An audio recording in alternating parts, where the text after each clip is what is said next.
guys, meron tayong LP001H. Ayan, na makikita nyo na new version, white face siya. Ayan, meron siyang 54 bulb, 7 colors. Ayan, papakita ko sa inyo kung paano yung effect ng DMX sa far light. Ayan, meron siyang 7 colors. At syempre, meron din tayong DMX 512. Ayan. I-connect mo siya sa far light. Ayan, dapat naka D001. Ayan, ipoprogram natin sa 11001. Tapos, ayan ang effect ng 7 colors. Ayan, pwede nyo gamitin yan sa mga party. Ayan, sa may mga event dyan, sa fiesta, pwede. Ayan, napakatapang ng ilaw ng far light natin. Kasi nga, new version.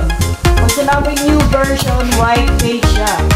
Ayan, makikita nyo po may green, may white, blue. Ayan.